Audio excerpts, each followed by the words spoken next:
প্রথমেই সবাইকে বিজয় দিবসের অনেক শুভেচ্ছা।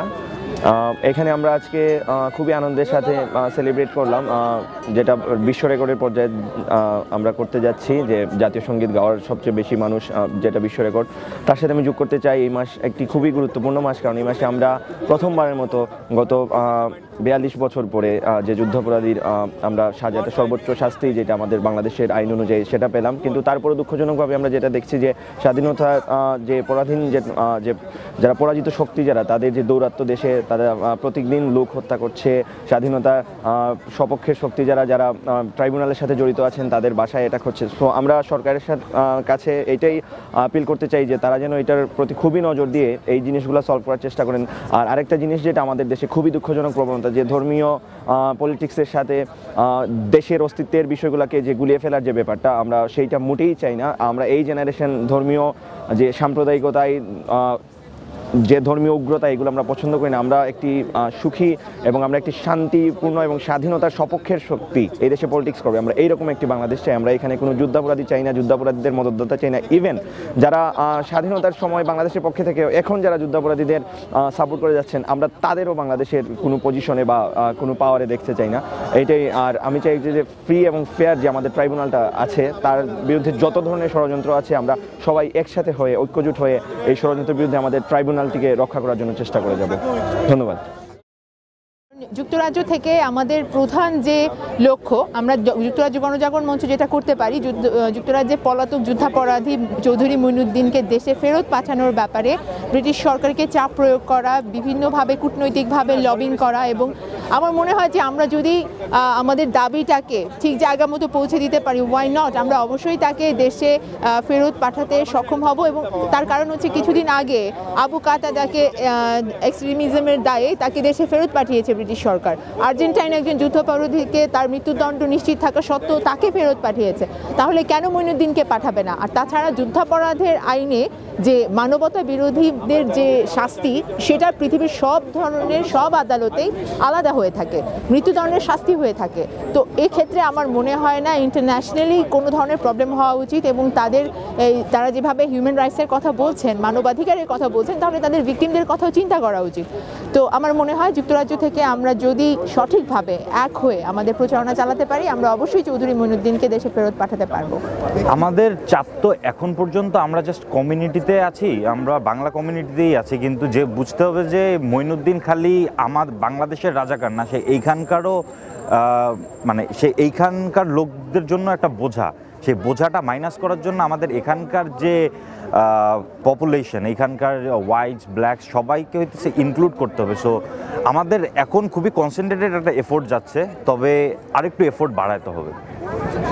ব্যক্তি পর্যায় থেকে কিছুদিন আগে আমাদের একজন ডেমনস্ট্রেটর আমাদের চৌধুরী মুইনুদ্দিনের রায়ের প্রতিক্রিয়ার সময় আমরা বলেছিলাম যে আমাদের প্রত্যেকেরই ইন্ডিভিজুয়াল অবস্থান থেকে আমরা কিছু না কিছু কন্ট্রিবিউট করতে পারি এই ব্যাপারে।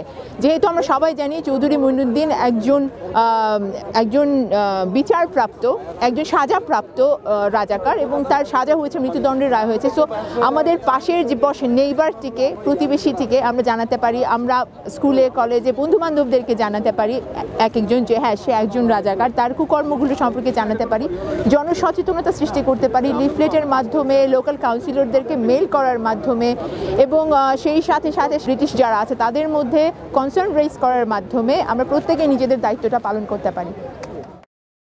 এখানে ইউকে গণজাগরণ মঞ্চে আমরা জাতীয় সঙ্গীত গাইবার জন্য এসেছি। আজকে এই বিজয়ের দিনে জানেন যে গত 42 বছরের যে আমাদের যে এই রক্তের ঋণ, আমাদের যে এত বড় এত সাধনা, যেটা আমাদের বাবা এবং চাচারা বা আমাদের গুরুজনরা যারা এটা করে এসছেন, আমরা বেসিক্যালি সেই মশালটাই বয়ে নিয়ে যাচ্ছি। এই যে বাংলাদেশের যারা 71 সালে বিভিন্ন আন্তর্জাতিক অপরাধের সাথে যুক্ত ছিল, আমাদের 30 লক্ষ স্বজনকে যারা হত্যা করেছে, তো আমরা সেই হত্যার বিচারের জন্যই আজকের তরুণ প্রজন্ম আমরা দেখতে পাচ্ছেন যে এখানে আছে। তো যারা এই অপরাধগুলো করেছে 1971 সালে, এদের বিচার করার আগ পর্যন্ত আমার কাছে মনে হয় না যে আমাদের স্বাধীনতাটুকু অর্জিত হয়েছে, এই কথাটুকু আমরা বলতে পারি। তো এই তো আজকের ব্যাপার যে আমরা আজকে জাতীয় সঙ্গীত সবাই গাইলাম। আমরা দেশের পুরো বিশ্বে আমরা একটা রেকর্ডের মতো, আপনারা জানেন যে বাংলাদেশ অলরেডি আজকে বিশ্ব রেকর্ড করেছে অলরেডি পতাকার, যেটা বিশাল একটা পতাকার। তো আমি মনে করি যে প্রত্যেকটি বাঙালির এই যুদ্ধে সামিল হওয়া উচিত, কারণ আমাদের সামনে আরও যুদ্ধ বাকি রয়ে গেছে।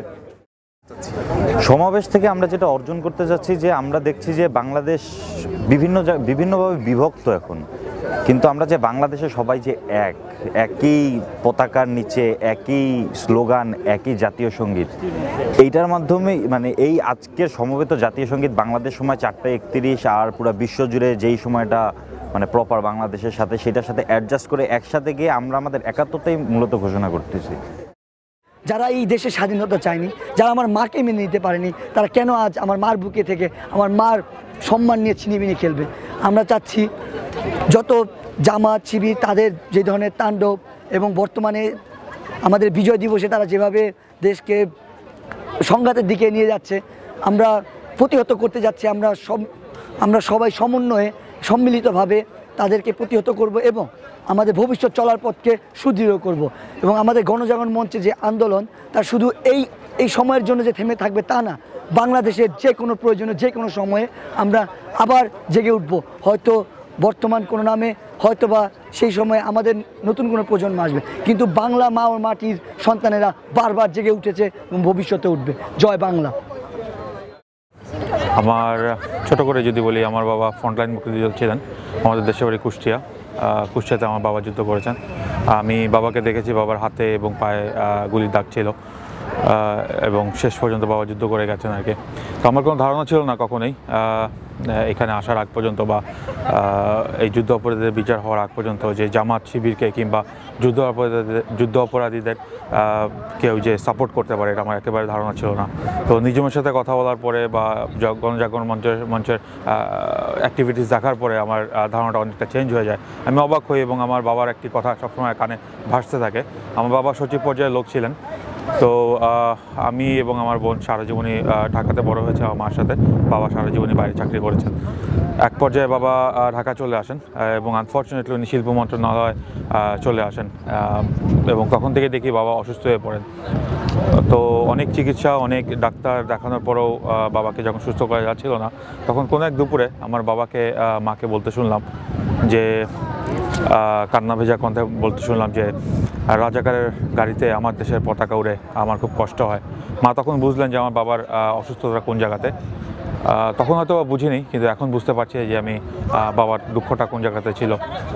তো মুক্তিযুদ্ধ বাবার সন্তান হিসাবে যতটুকু পারার বা যতটুকু করার আমি হয়তো কিছুই করতে পারিনি। যা শুধু এখানে এসে গণজাগরণ মঞ্চের সাথে একাত্মতা ঘোষণা করে গেলাম। যদি কখনো সমর্থ হয় বা যদি কখনো আল্লাহ যদি তৌফিক দেন, তাহলে এদের বিরুদ্ধে বাবার মতো করে অস্ত্র হাতে ধরতে চাই, এই বলে শেষ করছি। আসসালামু আলাইকুম। 42 বছর বয়সে বাংলাদেশের আজকের এই বিজয় দিবসটি অন্যরকম একটি বিজয় দিবস। এই কারণেই যে 42 বছর বাংলাদেশের একটি বড় আমাদের যে ডিমান্ড ছিল, বিশেষ করে মুক্তিযুদ্ধের পরবর্তী প্রজন্মের একজন হিসেবে যারা আমরা মুক্তিযুদ্ধকে দেখিনি, যাদের কাছে মুক্তিযুদ্ধ একটি চেতনা, যাদের কাছে মুক্তিযুদ্ধ একটি ইতিহাস, যাদের কাছে 71 একটি সংখ্যা নয়, একটি বড় ইতিহাস, যে ইতিহাসকে সঙ্গে নিয়ে আমরা চলছি। আমি বলতে চাই যে ইতিহাস কখনো অতীত নয়, বিশেষ করে 71 এবং মুক্তিযুদ্ধ, এটি না থাকলে বোধহয় বাংলাদেশ রাষ্ট্রটি থাকতো না, আমরা থাকতাম না। আজ বাংলাদেশে সেই মুক্তিযুদ্ধের নির্যাতনের বিরোধিতাকারী, মুক্তিযুদ্ধ বিরোধিতাকারী এবং রাজাকারদের বিচারের সর্বোচ্চ শাস্তির দাবিতে যে আন্দোলন চলছে, সেই তরুণ প্রজন্মের একজন হিসেবে আমি গর্বিত এবং মনে করি যে আমার পূর্বপুরুষেরা যে দেশটি আমাকে দিয়েছে, সেই দেশের নাগরিক হিসেবে আমি গর্বিত। আমি এই দেশেই বারবার জন্মগ্রহণ করতে চাই এবং আজকে 42 বছর পরে একজন রাজাকার মুক্ত বাংলাদেশের একজন নাগরিক আমি, এবং বাংলাদেশ ন্যায় বিচারের পক্ষে হাঁটছে, এটি আমার জন্য একটি বড় সৌভাগ্যের বিষয়। আমি মনে করি আরও কয়েকটি প্রশ্ন মুক্তিযুদ্ধকে ঘিরে আমাদের নতুন প্রজন্মের কাছে আছে। মুক্তিযুদ্ধ আমাদের কাছে সবসময় উপস্থাপিত হয়েছে পৌরহিত্য যুদ্ধ হিসাবে, যে মুক্তিযুদ্ধের ডিসকোর্সটি সাজানো হয়েছে 30 লক্ষ শহীদ এবং 2 লক্ষ মা বোনের ইজ্জতের বিনিময়ে আমাদের স্বাধীনতা হিসাবে। এবং এখানে আমাদের কাছে প্রশ্নটি হলো যে 2 লক্ষ মা বোনের যে ধর্ষণের শিকার যে 2 লক্ষ মা বোন হয়েছিল, সেই বিচার আমরা এখনও পাইনি। কারণ বীরঙ্গনা দিয়ে তাদেরকে রাষ্ট্রের স্বীকৃতি দিলেও সমাজ তাদেরকে গ্রহণ করতে অস্বীকৃতি জানিয়েছিল। এখানে আমরা দেশকে ভালোবাসি, দেশ আমাদের কাছে মা, আমরা মাকে বাঁচানোর জন্য যুদ্ধ করি।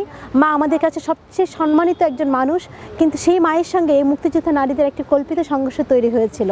কারণ আমরা মনে করি নারীকে সবসময় সোকল সতীত্বের ধারণার মধ্যে দিয়ে আমরা দেখতে চাই, যে কারণে সবসময় বলা হয় যে ভার্জিন ম্যারি, যে কারণে যে মুক্তি পাগল মানুষরা মাকে বাঁচানোর জন্য লড়াই করেছিল, সেই মাই আবার ধর্ষণের শিকার নারীদেরকে গ্রহণ করতে অস্বীকৃতি জানিয়েছিল। আমাদের অনেকগুলো দাবির মধ্যে একটি দাবি, মুক্তিযুদ্ধের সন্তানেরা যে মুক্তিযুদ্ধের তাদের পুরুষেরা যে তাদের মুক্তিযুদ্ধে অবদানের জন্য যে ধরনের মুক্তিযুদ্ধের সন্তানদের যে সুযোগ সুবিধা দেওয়া হচ্ছে, একজন বীরাঙ্গনা নারীর সন্তানের জন্য একই রকমের সুযোগ সুবিধা দেওয়া হোক। আমি চাই এই বাংলাদেশে একজন শহীদ, আমার বাবা শহীদ হিসেবে আমার যেমন গর্ব, আমার বাবা মুক্তিযোদ্ধা হিসেবে আমার যেমন গর্ব, আমার মা বীরাঙ্গনা হিসেবেও যেমন আমার সমপরিমাণ গর্ব থাকে। আমি মনে করি মুক্তিযুদ্ধের একজন সন্তান হিসেবে আমি সবার সামনে যেমন মাথা উঁচু করে দাঁড়াই, একজন বীরাঙ্গনার সন্তান হিসেবেও আমি সেই সমাজে মাথা উঁচু করে দাঁড়াতে চাই। কারণ এই পতাকায় আমার মায়ের অংশ আছে, এই পতাকায় আমার বাবার অংশ আছে, এই পতাকায় হাজারো মুক্তিকামী মানুষের অংশ আছে।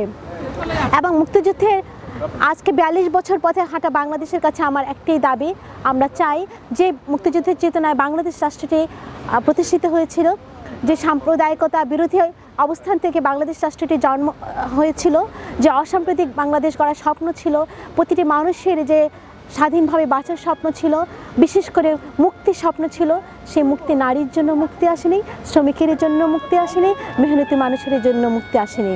এবং আমি সবশেষে বলতে চাই যে এখনও আমরা সমাজে সমতার প্রশ্নটি আনতে পারিনি, এখনও আমরা সমাজে ন্যায় বিচারের প্রশ্নটি প্রতিষ্ঠিত করতে পারিনি, এখনও আমরা সমাজে সমতার গান গাইতে পারিনি। যতদিন এই সমাজে অসমতা থাকবে, যতদিন মানুষের প্রতি মানুষের অশ্রদ্ধা থাকবে, ততদিন পর্যন্ত আমরা একটি গণতান্ত্রিক রাষ্ট্র পাবো না, আমরা একটি সাম্প্রদায়িকতা মুক্ত রাষ্ট্র পাবো না, আমরা মানুষকে সম্মান করতে জানতে পারবো না। আমি আজকের এই বিজয় দিবসে মনে করি আমাদের মধ্যে দিয়েই তৈরি হবে সে সোনার বাংলা, স্বপ্নের বাংলা, সমতার বাংলাদেশ।